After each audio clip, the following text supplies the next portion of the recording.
Morning all of you came छो बच्चा party मजामा तबियत पाणी सारा बधाना चालो कन्जर्वेशन ऑफ लिनियर मोमेंटम रेखीय वेगमानનું સંરક્ષણ આમ તો ઓલરેડી આપણે એક વખત આવી જ ગયું છે પાંચમા ચેપ્ટરમાં બરોબર આગળના લેક્ચરના જે બધા કન્સેપ્ટ હતા એ બેઠા બેઠા છે એટલું બધું કંઈ છે નહીં આજના લેક્ચરમાં બહુ ઇઝી છે બરોબર ચાલો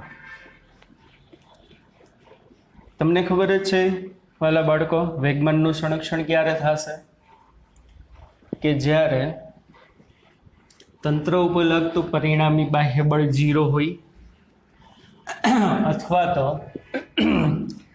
ઇન્ટરનલી ફોર્સ જ ખાલી શું કરતા હોય ઇફેક્ટ કરતા હોય પાંચમા ચેપ્ટરમાં જોઈએ તો બોમ્બનો વિસ્ફોટ થાય ડૂમ બરોબર તો એના ઉપર જે બળ લાગશે આંતરિક બળ લાગે બાહ્ય બળ નથી લાગતું એટલે અહીંયા વેગમાનનું સંરક્ષણ થાય રાઇફલમાંથી બુલેટ છૂટે એમાં પણ વેગમાનનું સંરક્ષણ થશે બરાબર આ બધા જ ઉદાહરણ છે કન્ઝર્વેશન ઓફ લિનિયર મોમેન્ટમ ખબર જ છે આપણે ચાલો થોડું ઘણું જોઈ લઈએ 4-5 દાખલા ગણી લઈએ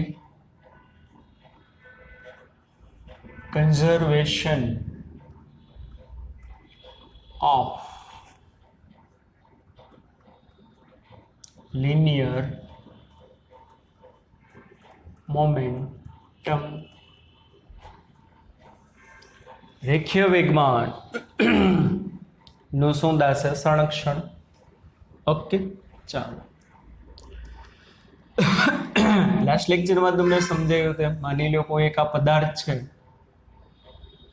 એ n કણોનો બનેલો છે આ કણ ઉપર આ દિશામાં બળ લાગે F1 આના ઉપર આ દિશામાં બળ લાગે F2 આના ઉપર આ દિશામાં બળ લાગે Fn n કણ ઉપર n અલગ અલગ દિશામાં શું લાગ્યા છે બળ લાગ્યા છે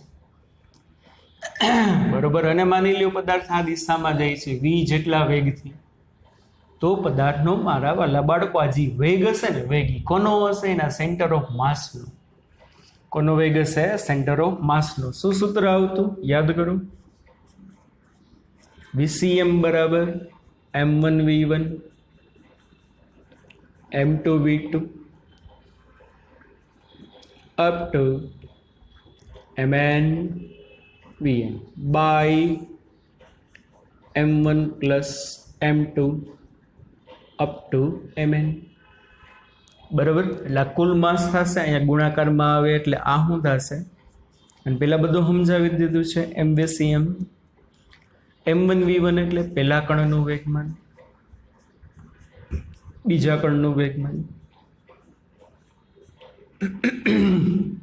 એનમાં કણનું વેગમાન બધા કણના વેગમાનનો સદિશ સરવાળો કરો તો સિસ્ટમનું કુલ વેગમાન મળે અને સિસ્ટમનું કુલ વેગમાન એટલે સિસ્ટમનું કુલ દળ એને ગુણ્યા વેલોસિટી ઓફ સેન્ટર ઓફ માસ આને કહેવાય P system is equal to P1 plus P2 up to Pn. Okay ના એને n કણના વેગમાનનો સરવાળો કરો તો એને n કણના વેગમાનનો સરવાળો તમને તંત્રનું વેગમાન આપે સદિશ સરવાળો કરવાનો કારણ કે વેગમાન સદિશ રાશિ છે અને સિસ્ટમનું વેગમાન કેટલું થશે બે રીતે લખી શકો P1 plus P2 dot dot dot dot Pn અથવા તો સેન્ટર ઓફ માસનો વેગ તમને ખબર હોય તો P system is equal two MVCM mass of system into velocity of centre of માસ આ કેવી રીતે બધું આને પહેલાના લેક્ચરમાં તમને ઓલરેડી ભણાવી દીધું છે પણ જો આ n બળ લઈ ગયા આ એને n બળનું પરિણામી બળ કેટલું થશે F net F1 સદિશ F2 સદિશ Fn સદિશ થશે કે નહીં આના ઉપર આમ લઈ ગયું આના ઉપર આમ આના ઉપર આમ આના ઉપર આમ આમ આમ આમ હવે બધા બળનો તમે સદિશ સરવાળો કર્યો અને માની લ્યો 0 આવ્યો, તો એનો મતલબ શું? અને પેલા બધી વાત થઈ જ ગઈ છે, F net is equal to 0, અને F net is equal to 0 નો મતલબ શું થશે? યાદ કરો, એફ એસસીએમ અહીં નેટ આવે તો એનો મતલબ દ્રવ્યમાન કેન્દ્રનો વેગ 0, દ્રવ્યમાન કેન્દ્રનો પ્રવેગ 0, અને દ્રવ્યમાન કેન્દ્રનો પ્રવેગ 0 એનો મતલબ શું? વીસીએમ કોન્સ્ટન્ટ. અને વીસીએમ કોન્સ્ટન્ટ મતલબ શું? P system is equal to શું છે? એમવીસીએમ છે. તો દ્રવ્યમાન કેન્દ્રનો વેગ અચળ આવ્યો, આ કેવું છે? કોન્સ્ટન્ટ છે. માસ તો કોન્સ્ટન્ટ હોવાનું જ છે, એનો મતલબ શું થશે? P system constant. અને પી સિસ્ટમ કોન્સ્ટન્ટ તંત્રનું તંત્રનું વેગમાન અચળ. અને તંત્રનું વેગમાન અચળ એટલે શું? Initial momentum of system is equal to final momentum of the system. તંત્રનું પ્રારંભિક વેગમાન અને તંત્રનું અંતિમ વેગમાન કેવું હશે? અચળ હશે. હવે આ તમને ખબર છે, જો શરૂઆતમાં વેગમાન 5 ન્યૂટન પર સેકન્ડ હોય તો એનો મતલબ શું? પ્રક્રિયા પછી પણ વેગમાન 5 ન્યૂટન પર સેકન્ડ હશે. પણ એક બીજી વસ્તુ કહી દો, હજી વ્યક્તિગત વેગમાનમાં ફેરફાર થશે. આ તંત્ર એન કણનું બનેલું છે, તો શું થશે? એને એન કણ ઉપર કંઈક બળ લાગે છે, અને પહેલા જ વાત કરી હતી પહેલા લેક્ચરમાં ને પહેલાના, તો એને એન કણ ઉપર કંઈક ને કંઈક બળ લાગે, મતલબ એને એન કણનો પ્રવેગ કંઈક હશે. a1 a2 an does not equal to 0, એમ 0 થાય. અને a1 a2 an does not equal to 0 એનો મતલબ v1 v2 vn does not equal to 0. એટલે બધા કણનો કંઈક ને કંઈક વેગ બદલતો રહેશે, એટલે બધા કણનું કંઈક ને કંઈક વેગમાન આવશે. પણ આ બધા કણનું વેગમાન એવી રીતે અને એવી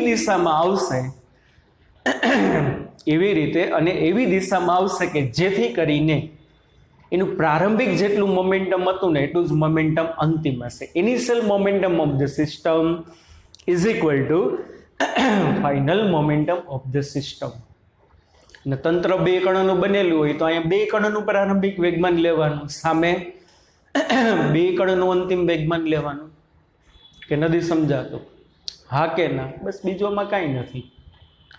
વેગવાળાની પહેલાના લેક્ચરમાં જેટલા દાખલા ગણ્યા હતા, વેગવાળા કહું છું, એ બધા દાખલા વેગમાન સંરક્ષણના નિયમનો ઉપયોગ કરીને પણ તમે ગણી શકશો. ક્યારે? કે જે દાખલામાં એફ નેટ 0 હોય, પરિણામી બાહ્ય બળ 0 હોય, અથવા તો ખાલી ઇન્ટરનલ ફોર્સ જ હાજર હોય. ક્યુ ફોર્સ હાજર હોય? ઇન્ટરનલ ફોર્સ હાજર હોય ત્યારે. અથવા તો second law of the Newton શું છે? F is equal to DP by DT. આ વાત થઈ ગઈ છે. જો પરિણામી બળ 0 હોય તો શું થશે? ડીપી બાય ડીટી બરાબર 0. તો આનો મતલબ શું? DP is equal to 0. DP is equal to 0 મતલબ શું? Change in momentum 0. તો પી ઇઝ ઇક્વલ ટુ શું આવે? કોન્સ્ટન્ટ. અને P is equal to constant મતલબ પીઆઈ ઇઝ ઇક્વલ ટુ શું હશે? PF. Initial and final momentum are same. બરોબર? બીજોમાં કંઈ જાજુ છે નહીં. 5મામાં ભણી ગયા ની પહેલાના લેક્ચરમાં ભણી ગયા. બરોબર? ચાલો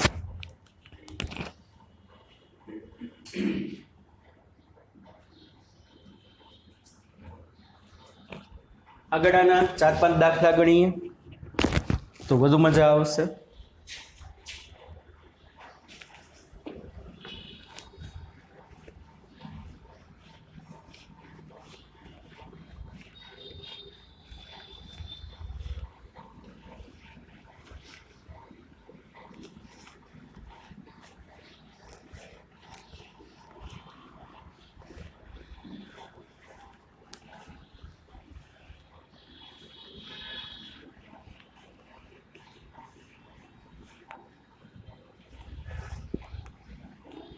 જુઓ,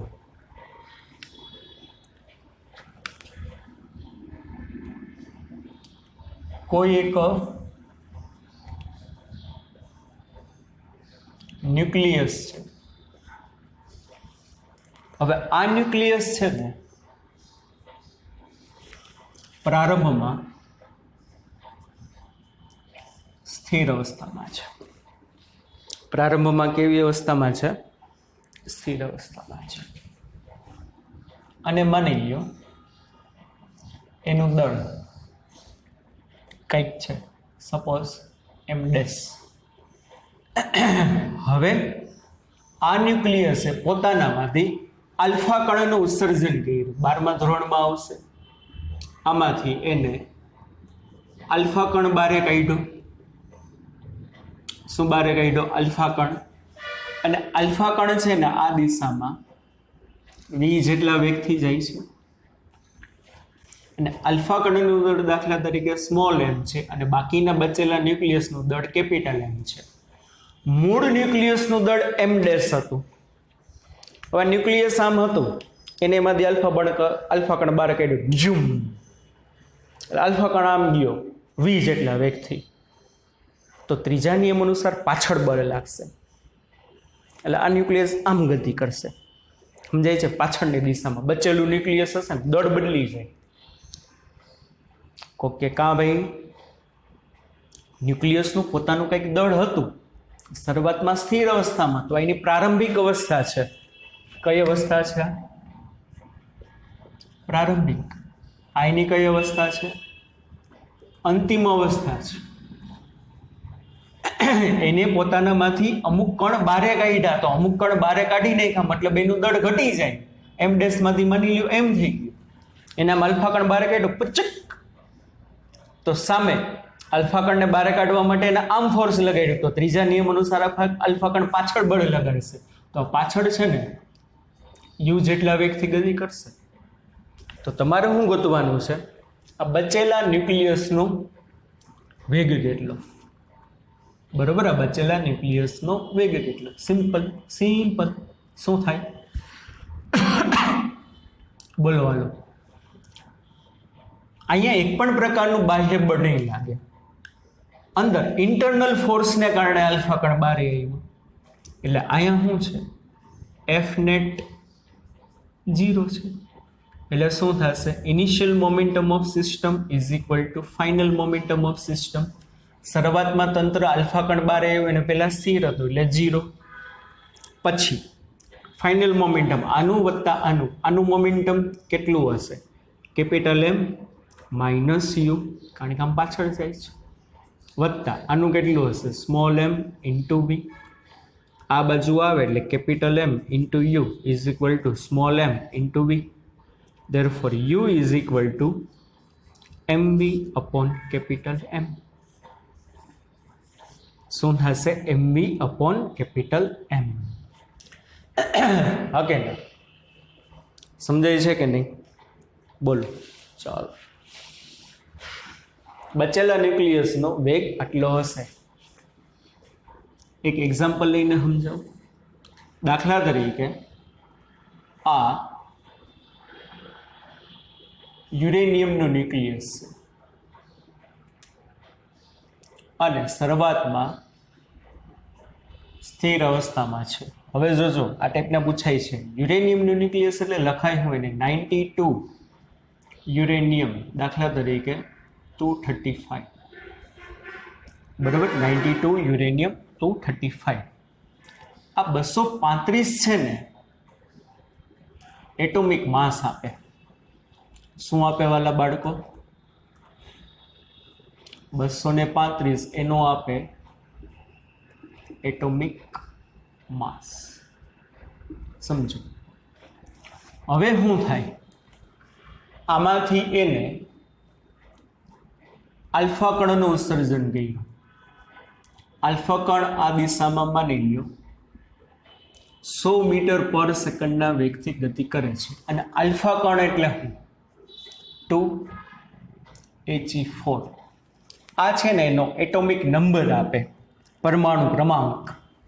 એનો એટોમિક નંબર, અને આ શું કહેવાશે ઉપર છે એટોમિક માસ, તો બીજું કંઈક ન્યુક્લિયસ બેચું હશે, હા કે ના? બીજું કંઈક ન્યુક્લિયસ બેચું હશે. હવે થવું શું જોઈએ? પરમાણુ ક્રમાંક અને દળાંકનો સરવાળો અચળ રહેવો જોઈએ. બધું 12માં આવશે પણ પૂછાય છે. નીટ જ્યારે આપશો ત્યારે તો 11 12 બે હાલી ગયું. આ તો વચ્ચે આ ટાઈપના પ્રોબ્લેમ કરાવી દો. પેલા 92 હતો, પછી 92 રહેવો જોઈએ, તો આનું 2 છે, તો અહીંયા શું આવશે? 90. માની લ્યો એક્સ નામનું ન્યુક્લિયસ બન્યું. ક્યુ છે? આઈ ડોન્ટ નો, મને ખબર નથી. એવું તમને નહીં પૂછે ક્યુ ન્યુક્લિયસ બનશે, એવું પૂછશે ખરા, પણ ક્યારે? જ્યારે 12માં હાલી ગયું હશે ત્યારે. પણ અત્યારે આટલું રાખો. એક્સ નામનું નવું ન્યુક્લિયસ બન્યું, કારણ કે આને આમાંથી આલ્ફા કણ બારે કાઢી નાખો, તો અહીંયા ઉપર વૈધા હશે 231. શું વૈધા હશે ઉપર? 231. પ્રક્રિયા પહેલા 235 હતું, પ્રક્રિયા પછી પણ 235 હોવું જોઈએ. 231 + 4 એટલે 235 થઈ જાય. પ્રક્રિયા પહેલા 92 હતું, પ્રક્રિયા પછી પણ 92 હોવું જોઈએ. 90 + 2 એટલે 92 થઈ ગયું. એટલે આ આમ ગતિ કરતું હશે યુ જેટલા વેગથી. ચલો વેગ કેટલો? સિમ્પલ. આ એટોમિક માસ આપે એટલે આનું દળ 235 m, તો આનું દળ કેટલું હશે? 231 m. તો આનું દળ કેટલું હશે? 4 m. સમજાય છે કે નહીં? બસ થઈ ગયો દાખલો. ઇનિશિયલી રેસ્ટમાં છે, બીજું તો કંઈ બળ લાગશે નહીં, એટલે વેગમાન સંરક્ષણ નિયમનું પાલન થાય. પ્રારંભિક અને અંતિમ સરખા, તો આ તો શું છે? 235 m એને ગુણ્યા 0 બરાબર શું થશે? 231 m.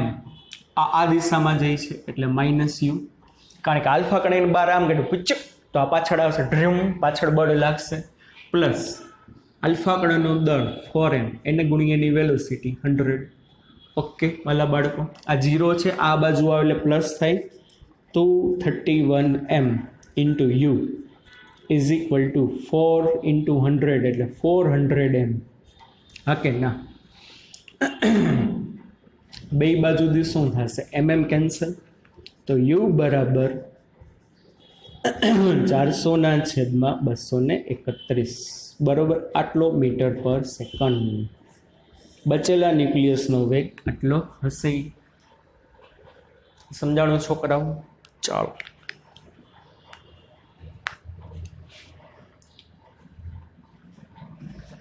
આગળ.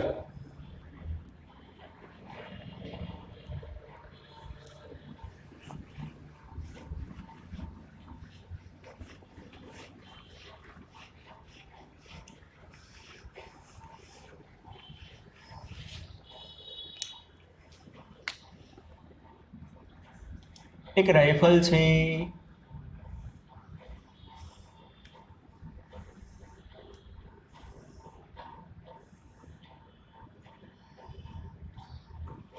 રાઇફલનું દળ કેપિટલ M છે. અહીંયા એનો ગોળા. રાઇફલ ઇનિશિયલી આપણા હાથમાં છે એટલે રેસ્ટમાં છે બરોબર. ચાલો રાઇફલનું દળ એમ આખી રાઇફલ, એમાંથી એક બુલેટ છૂટી સ્મોલ m દળની આ દિશામાં ગઈ v જેટલા વેગથી. તો આની પહેલાં તમને સમજાવ્યું 5મા ચેપ્ટરમાં, જ્યારે રાઇફલમાંથી બુલેટ છૂટે તો બુલેટ આગળ જાય, રાઇફલનું ઇન્ટરનલ ફોર્સ આગળ લાગે. ત્રીજા નિયમ અનુસાર બુલેટનું ઇન્ટરનલ ફોર્સ પાછળ, એટલે રાઇફલનું આવે પાછળ. Find the recoil velocity of rifle. recoil velocity એટલે રાઇફલ જે પાછળ આવી ગઈ એનો વેગ કેટલો? સિમ્પલ. ઇનિશિયલી રેસ્ટમાં હતી, પી બરાબર પીએફ. ઇનિશિયલી રેસ્ટમાં એટલે 0. ચાલો હું દાસે બે વસ્તુનું તંત્ર કહેવાય, રાઇફલ અને બુલેટનું. એટલે m ઇન્ટુ રાઇફલની વેલોસિટી, પણ રાઇફલ તો પાછળ આવશે યુ જેટલા વેગથી, -u plus small m into બુલેટનો વેગ v. પૂરું થઈ ગયો દાખલો.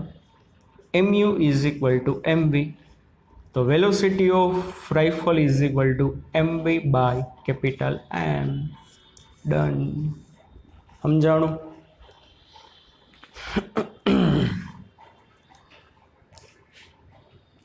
ચાલો આગળ. ચોથો.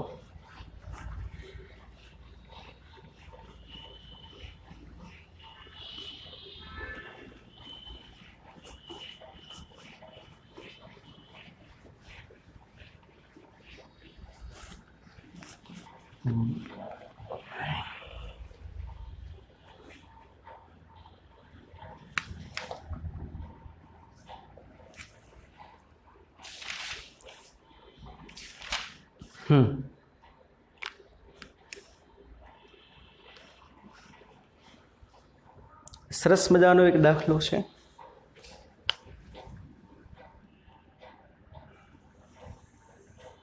રસ્તા ઉપર આ એક કાર જાય છે.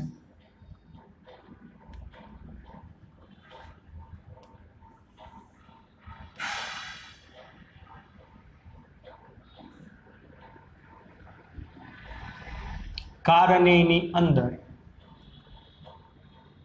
બેઠેલો ડ્રાઈવર, એનું દળ છે કેપિટલ M, બરાબર.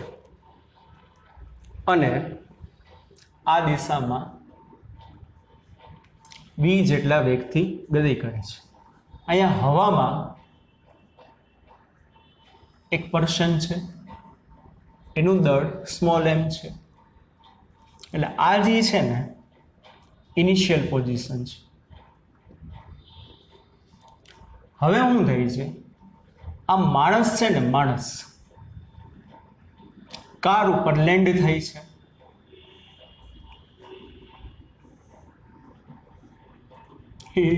કારનો આકાર બદલી.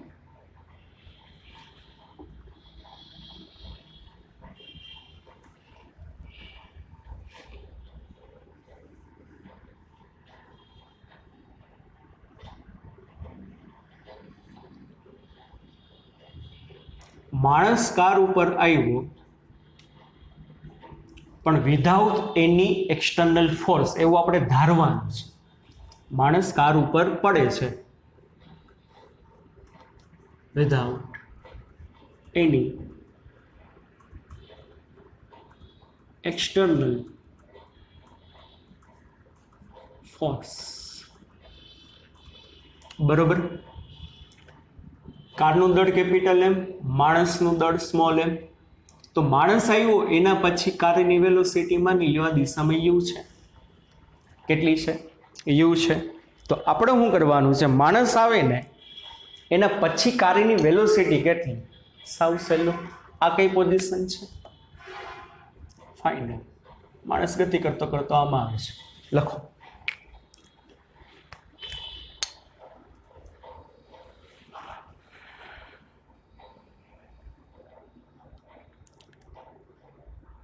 લખો. એક છોકરો v જેટલા વેગથી ગતિ કરતી કાર ઉપર, એક છોકરો v જેટલા વેગથી ગતિ કરતી કાર ઉપર એક પણ પ્રકારના બાહ્ય બળની અસર હેઠળ પડે છે. તો છોકરો કાર ઉપર આવે પછી કારનો વેગ કેટલો? સિમ્પલ. કારનો અને છોકરાનો બેયનો વેગ સરખો જ હશે. કેમ? કારણ કે છોકરો કાર ઉપર બેઠો છે તો બેયની વેલોસિટી સરખી. ઇનિશિયલી કાર v જેટલા વેગથી ગતિ કરતી હતી. ચાલો, there is a no external force here, that's why F net is equal to 0. તો Pi is equal to Pf. તો ઇનિશિયલ મોમેન્ટમ આમાં કંઈક છે, બરોબર. ચાલો, સિસ્ટમ બે જણાની બનેલી છે પણ આ છોકરો તો અત્યારે એ નથી, બરોબર. એટલે આનું વેગમાન કેટલું? m × v is equal two, પછી બે સરખા વેગથી ગતિ કરશે, mu કારનું વત્તા mv છોકરાનું, mu છોકરાનું, સ્મોલ mu, એટલે u common, m plus m, capital M plus small m, capital MV therefore u is equal to capital M into v upon capital M plus small m. પૂરું. બીજું કાંઈ સાવ સહેલા લલ્લુ જેવા દાખલા છે બધા, બરાબર. આમાં કાંઈ બીજા જાજા ખાલી તમને હું બીવડાવી દે આવી આકૃતિ બધી આપીને. ચાલો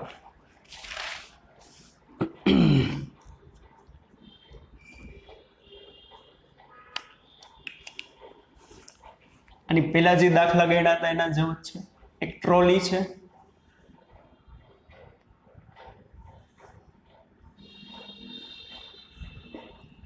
ટ્રોલીનું દળ 10 કિલો, એની ઉપર એક છોકરો ઊભો છે, એ આ દિશામાં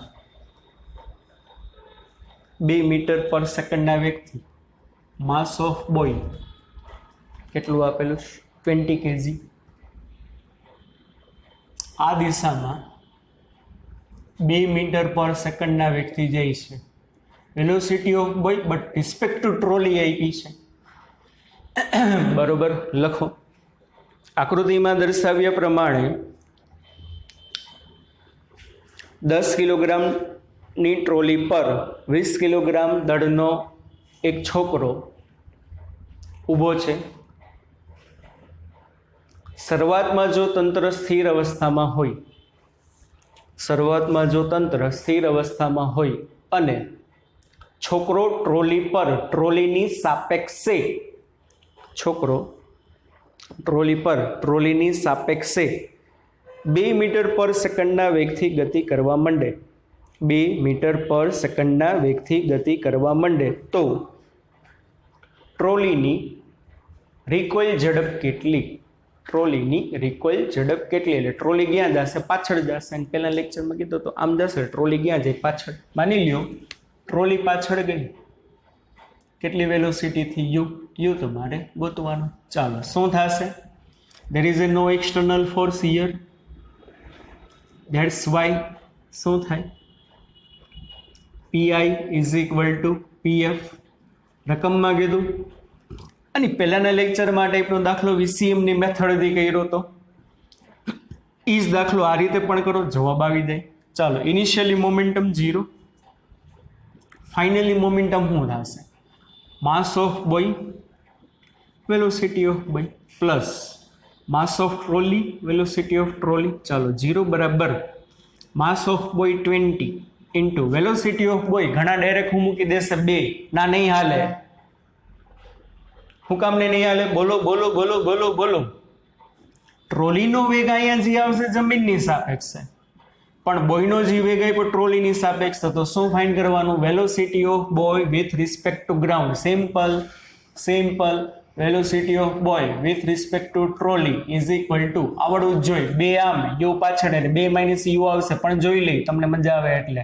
velocity of boy with respect to trolley, velocity of boy minus velocity of trolley but respect to ground. ચાલો velocity of boy with respect to trolley 2, velocity of boy with respect to ground જોઈ છે, minus velocity of trolley with respect to ground પાછળ જાય છે, આ minus એમને આ minus you. એટલે 2 is equal two velocity of boy with respect to ground plus you. Therefore velocity of boy with respect to ground 2 minus you. આવી ગયું કંઈ નહીં, 2 આમ જાય, યુ પાછળ જાય, એટલે અહીંયા શું આવશે? ડાયરેક્ટ તમે 2 મૂકશો તો જવાબ ખોટો આવશે, હજી કહું છું. એટલે 2 minus you plus mass of trolley 10, અને અહીંયા માઇનસ યુ, કારણ કે પાછળ જાય છે. એનો વેગ જે છે જમીનની સાપેક્ષે જ છે, એટલે કેટલું થશે? 0 is equal two 40 minus 20 you minus 10 you. Therefore minus 40 is equal to minus 30 u. Therefore u is equal to minus 40 by minus 30, 4 by 3, 1.33 metre પર સેકન્ડ. ટ્રોલીનો વેગ હશે 1.33 મીટર પર સેકન્ડ. તમે ધાર્યું તું પાછળ ને જવાબ પોઝિટિવ જ આવ્યો, મતલબ તમે ધારેલું સાચું છે. નહીં તો આપણે ખબર છે આમ જાય એટલે ટ્રોલી ક્યાં જવાની છે? પાછળ.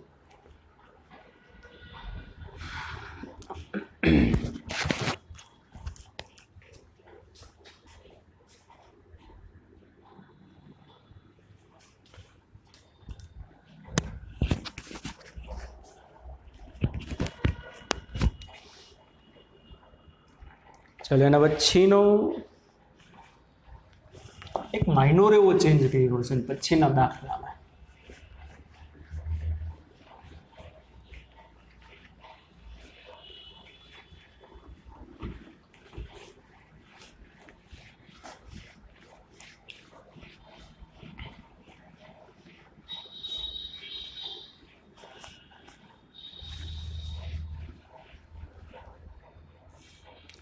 છઠ્ઠો દાખલો,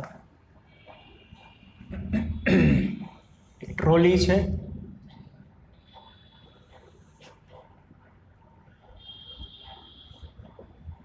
એના ઉપર એક છોકરો,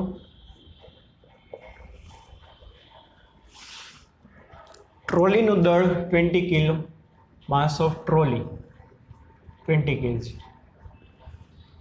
માસ ઓફ બોય 40 kg. બરોબર. ચાલો, શરૂઆતમાં આ સિસ્ટમ છે ને આ દિશામાં ઇનિશિયલી 4 મીટર પર સેકન્ડના વેગથી ગતિ કરે છે. શરૂઆતમાં આ કઈ પોઝિશન છે? ઇનિશિયલી. છોકરો ટ્રોલીની સાપેક્ષે સ્થિર કહેવાય, પણ ટ્રોલીની જેટલી વેલોસિટી હશે એટલી તો એની વેલોસિટી હશે જ, કારણ કે ટ્રોલી ઉપર ઊભો છે.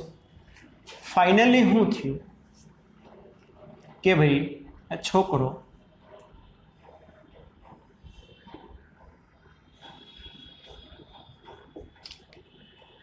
ટ્રોલી ઉપર આ દિશામાં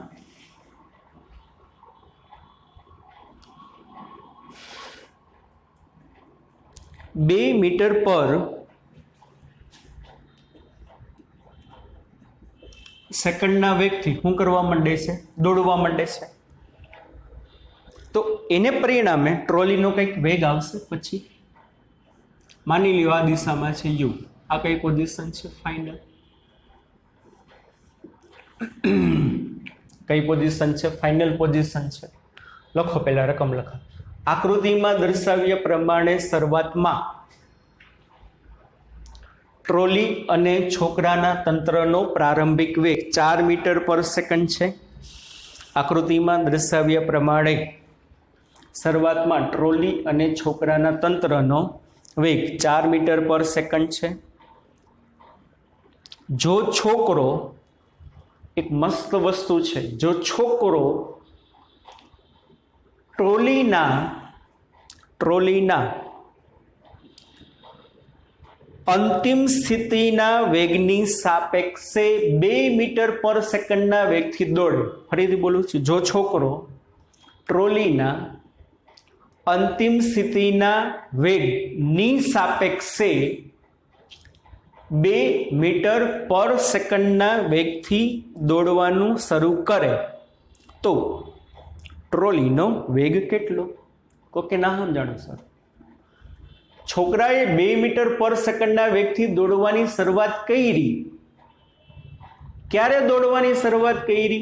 અને પહેલાના દાખલામાં તો ટ્રોલી ત્યારે સ્થિર હતી, પણ આમાં જો ઓલરેડી ગતિ કરે છે. હવે છોકરો દોડવાની આમ શરૂઆત કરશે, ડિંગ ડિંગ ડિંગ ડિંગ ડિંગ, એટલે પાછળ કંઈક મોમેન્ટમ જશે.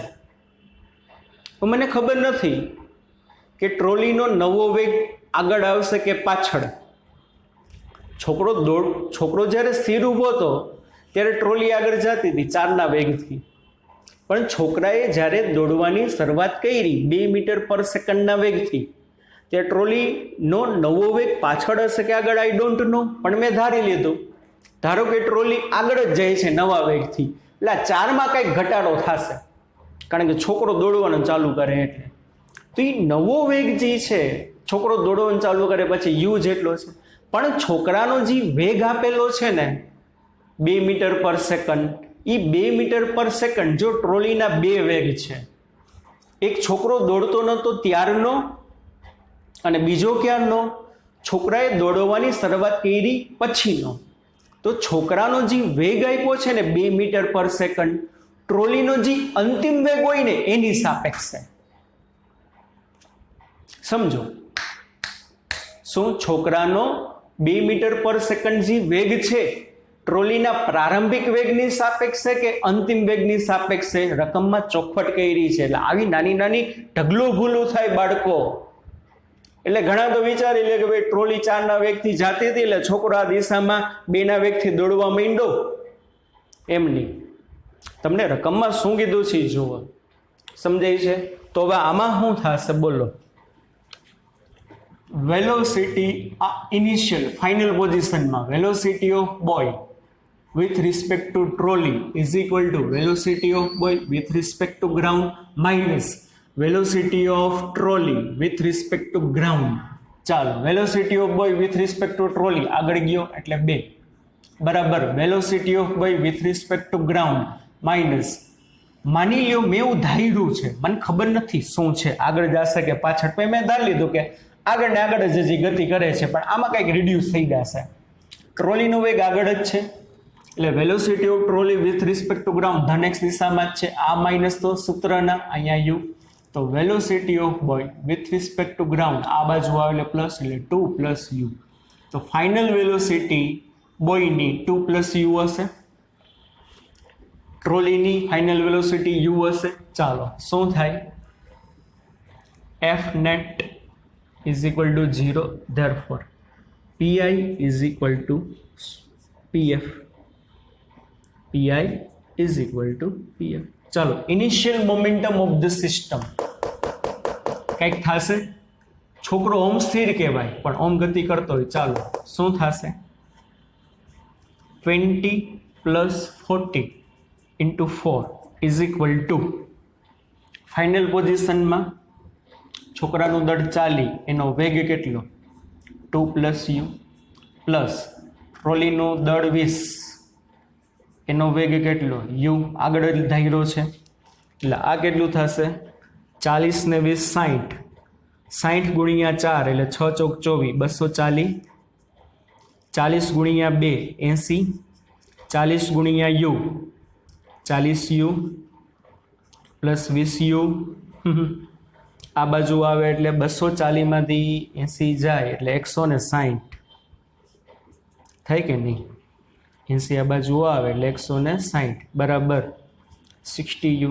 therefore u is equal to 160/60, 16/6 ને 16/6 એટલે જવાબ આવશે 2.66 મીટર પર સેકન્ડ. શું આવશે? 2.66 મીટર પર સેકન્ડ. છોકરો જ્યારે આગળ દોડવાનું ચાલુ કરશે ને ત્યારે ટ્રોલીનો વેગ 4માંથી ઘટીને કેટલો થઈ જશે? 2.66. તમે આગળ ધાર્યું હતું યુ અને જવાબ પ્લસ જ આવ્યો, મતલબ તમે ધારેલી દિશા કેવી છે? સાચી છે. હા કે ના? ચાલો, હવે તમને એવું કીધું હોય દાખલો આજ, પણ તમને એમ કે છોકરાનો 2 મીટર પર સેકન્ડ વેગ, સમજો છોકરાનો 2 મીટર પર, આના દાખલામાં રકમમાં ખાલી એટલો ચેન્જ કરો. ચાલો, ઉપરના દાખલામાં રકમ લખો. ઉપરના દાખલામાં છોકરો જ્યારે 2 મીટર પર સેકન્ડના વેગથી દોડવાની શરૂઆત કરે તે વેગ ટ્રોલીના પ્રારંભિક વેગની સાપેક્ષે છે. તે વેગ ટ્રોલીના પ્રારંભિક વેગની સાપેક્ષે છે. તો અંતિમ વેગ ટ્રોલીનો કેટલો? ચાલો શું થાય સમજો. કેસ 2માં બીજા નવા દાખલામાં velocity of boy with respect to trolley is equal two velocity of boy with respect to ground minus velocity of trolley with respect to ground. velocity of boy with respect to trolley 2ના વેગથી દોડવા માંડ્યો. velocity of boy with respect to ground જોઈ છે, પણ એ જે એની velocity છે ટ્રોલીની જે પ્રારંભિક વેગ હતો ને એની સાપેક્ષે કીધી છે. એટલે પ્રારંભિક વેલોસિટી અહીંયા મૂકવાની. જો અહીંયા કઈ મૂકી હતી? અંતિમ. કારણ કે velocity of boy with respect to trolley એના અંતિમ વેગની સાપેક્ષે હતી એટલે અહીંયા અંતિમ મૂક્યું. પ્રારંભિક વેગની સાપેક્ષે કીધું એટલે મારે અહીંયા પ્રારંભિક મૂકવું પડે ને, એ આગળની દિશામાં જ છે આ માઇનસ સૂત્ર ને આગળની દિશામાં એટલે 4. તો વેલોસિટી ઓફ બોલ વિથ રિસ્પેક્ટ ટુ ગ્રાઉન્ડ થશે 6. ચાલો ગણતરી કરો હવે. PI is equal to PF. મસ્ત મજાનું પરિણામ મળશે. જુઓ ઇનિશિયલી કેટલું 40 + 20 × 4 એમ ગુણ્યા વી, એમ ગુણ્યા વી બરાબર છોકરાનું 40 × 6 વત્તા ટ્રોલીનું 20 ગુણ્યા મેં ધાર લીધો આગળની દિશામાં યુ જેટલો વેગ છે, અંતિમ વેગ. ચાલો આ કેટલું આવશે 40 × 20 60 ગુણ્યા 4 એટલે 6 ચોક 24 240 6 ચોક 24 આ 240 પ્લસ 20u આ બાજુ આવે એટલે 0 બરાબર 20u. આનો મતલબ શું થાય? u બરાબર 0/20. તો u બરાબર 0. ટ્રોલીનો અંતિમ વેગ 0 એટલે ટ્રોલી સ્થિર થઈ જશે. કન્સેપ્ટ સમજો. શરૂઆતમાં છોકરોને ટ્રોલી 4ના વેગથી જતા હતા. જો છોકરાનો 2 મીટર/સેકન્ડનો વેગ 2 મીટર પર, આવા ઘણા બધા કેસ બનાવી દઈએ. કાલ્પનિક કેસો બનાવશે તમને કે જે તમને ડે ટુ ડે લાઈફમાં ક્યાંય જોવા નહીં મળે, પણ બનાવશે તો તમારે એવું વિચારવું પડશે. એટલું તમારો માઇન્ડ પાવર થોડોક વધારો. જો છોકરાનો વેગ 2 મીટર/સેકન્ડ ટ્રોલીના અંતિમ વેગની સાપેક્ષે હોય ને તો ટ્રોલીનો અંતિમ વેગ આટલો હશે. જો છોકરાનો 2 મીટર/સેકન્ડનો વેગ ટ્રોલીના પ્રારંભિક વેગની સાપેક્ષે હશે ને તો ઈ કેસમાં શું થઈ જશે? ટ્રોલી છોકરો દોડવાનું ચાલુ કરે ને પછી ગતિ કરશે નહીં, ટ્રોલી એમને ઊભી રહી જશે. સમજાણો? બરોબર? ના ખબર પડે તો 1 વાર 2 વાર 3 વાર જોવો તો ખબર પડશે.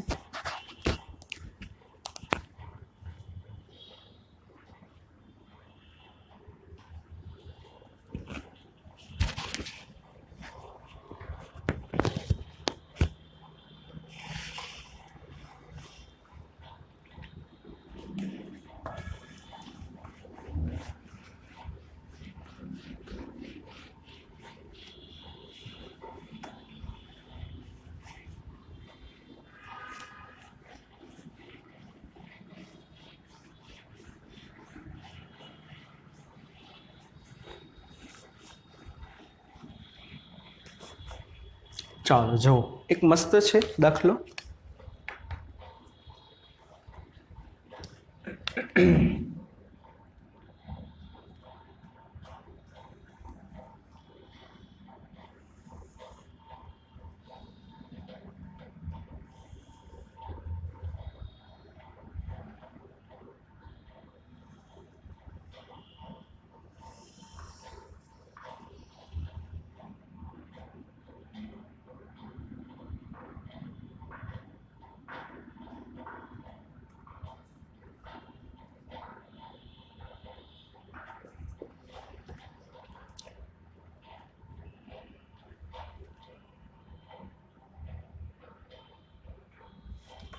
આટલો આ ભાગ થશે એ આ વર્તુળનો ચોથો ભાગ થશે કે નહીં? આટલો આ જે આખું વર્તુળ છે એનો આ ચોથો ભાગ થશે કે નહીં? એટલે જો આમ છે.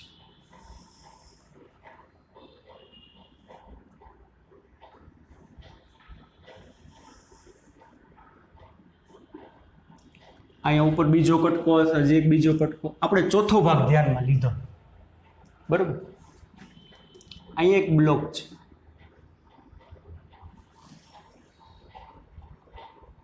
એમ દળનો કેપિટલ એમ, અને વર્તુળનો એટલો ચોથો ભાગ કટકો કર્યો ને એનું દળ છે 10 એમ. અને આ છે ને આ ફ્રિક્શનલેસ સપાટી ઉપર છે. એવી સપાટી ઉપર ફ્રિક્શનલેસ. અહીંયા ક્યાંક શું હશે? અહીંયા ક્યાંક એનું સેન્ટર હશે કે નહીં? અહીંયા ક્યાંક અહીંની ત્રિજ્યા થશે. હા કે ના? ચાલો. અને આની ત્રિજ્યા છે ને 22 મીટર આપેલી છે. કેટલા મીટર આપેલી છે? 22 મીટર. હાલો હવે તમને શું કીધું? આ કેપિટલ એમ દળનો બ્લોક અહીંથી આમ સ્લાઇડ થાય છે, તો કેપિટલ એમ દળનો બ્લોક જ્યારે આ સપાટીને છોડે ત્યારે એની વેલોસિટી કેટલી હશે?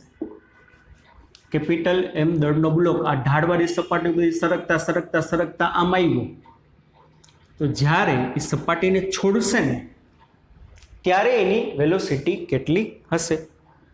બરોબર. હવે હું દાસ આ કેપિટલ, આની પહેલા એક દાખલો ગણ્યો તો કાલના લેક્ચરમાં, આવી ઢાળવાળી સપાટી જ હતી, વેડ્જ કહેવાય આને, ત્યાં આમ પાછળ જશે, ત્યાં આપણે સ્થાનાંતર ગોઈતું હતું. શું ગોઈતું હતું? ત્યાં સ્થાનાંતર. પણ અત્યારે વેલોસિટીનો પ્રોબ્લેમ છે. માની લો આ ભાઈ અહીંથી અહીંયા આવ્યા, આ ભાઈ અહીંથી અહીંયા આવ્યા, એટલે આના પાછળ ધક્કો લાગશે, એટલે માની લો આ પાછળ યુ જેટલા વેગથી ગતિ કરે છે. કેટલા વેગથી ગતિ કરે છે? યુ જેટલા વેગથી.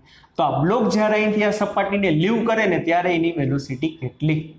ચાલો શું થશે? આ બ્લોક અહીંથી અહીંયા આવે છે, બરોબર, તો there is no external force. Okay, તો શું થશે? ચાલો,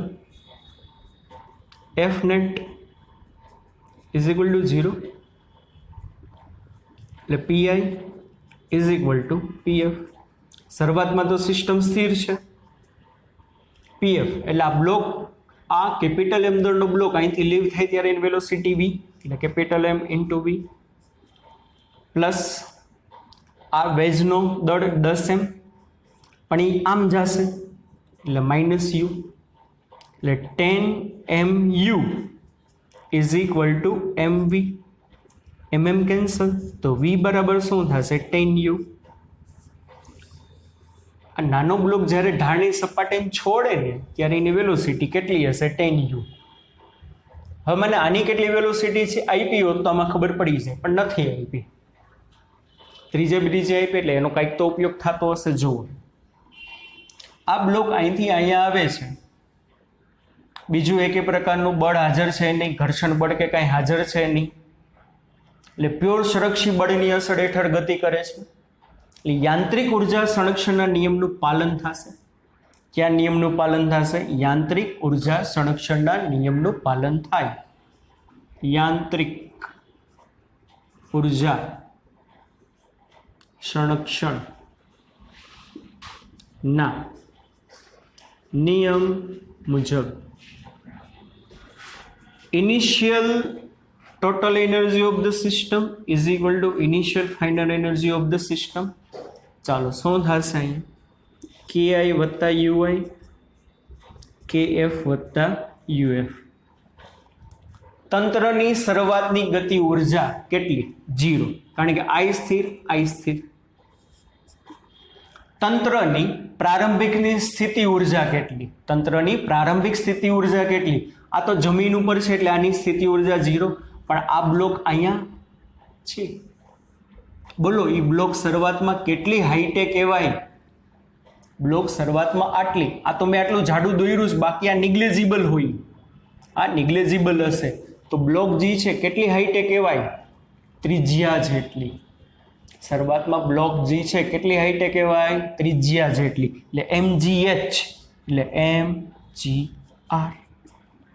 હા કે ના? ફાઇનલ કાઇનેટિક એનર્જી આની કેટલી? Half mv². આની કેટલી? Half 10mu². થઈ કે ને? આની કેટલી? Half 10mu². Final potential energy આઈ ગ્રાઉન્ડ ઉપર આવી ગયો, આ અવગણવાનું છે એટલું યાદ રાખજો, જાડે અવગણવાની છે, પાતળું હોય હકીકતે. આઈ ગ્રાઉન્ડ ઉપર, આઈ ગ્રાઉન્ડ ઉપર એટલે 0. ચાલો તો શું થશે? બધા આગળથી mm કેન્સલ, તો વધે હું gr is equal two v²/2 plus 10/5 એટલે 5u². આવું થશે. આપણે તો v જોઈ છીએ, તો આમાંથી u ને રિમૂવ કરવો પડે, તો u બરાબર શું થાય? v/10.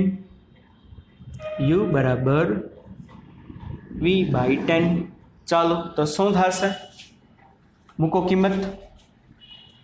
g એટલે 10, r એટલે 22 આપ્યું છે, બરાબર v²/r મીટરમાં છે ને? ઓકે, v²/r આ તો મારે જોઈ છે v, sorry v²/2 plus 5 u² એટલે હું આનો વર્ગ v²/10 v²/10 થાય કે નહીં? ચાલો એટલે આ 220 is equal two v²/2 plus આ 5 2 10 થશે કે નહીં? એટલે u² એટલે આનો વર્ગ v/10 સોરી v/10 એટલે આ શું આવે v²/20 યસ કે નો? ચાલો 20 અહીંયા 2 અહીંયા 20 v² પ્લસ 2v² બાય આ 220 છે 20 બી ગુણ્યા એટલે આ 40 તો 220 into 40 is equal two 22 v². Therefore v² બરાબર 220 ઇન્ટુ 40 બાય 22 22 કેન્સલ એટલે અહીંયા 10 વધે 10 ગુણ્યા 40 એટલે 400 યસ કે નો? તો v² બરાબર 400 તો v બરાબર 20 મીટર પર સેકન્ડ. તો જ્યારે એમ દળનો બ્લોક ઢાળવાળી સપાટી પરથી આવશે ને બારે તો 20 મીટર પર સેકન્ડના વેગથી આવશે અને ત્યારે આ વેજ જે છે કેટલા વેગથી પાછળ જતી હશે અહીંથી મળી જાય v/u. માટે વેલોસિટી ઓફ વેજ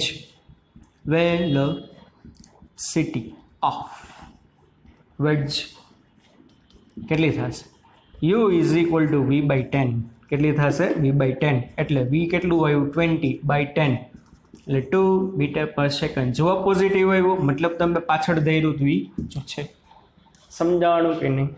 જનરલી આ ટાઈપના દાખલા JEE માં પૂછાય, નીટ લેવલે પૂછાય નહીં. ઓકે બચ્ચા વાલડી, ચાલો આજના લેક્ચરમાં એટલું રાખી, બાકીનું નેક્સ્ટ લેક્ચરમાં જોશી. ત્યાં લગી bye bye, take care, C, ધ્યાન રાખજો.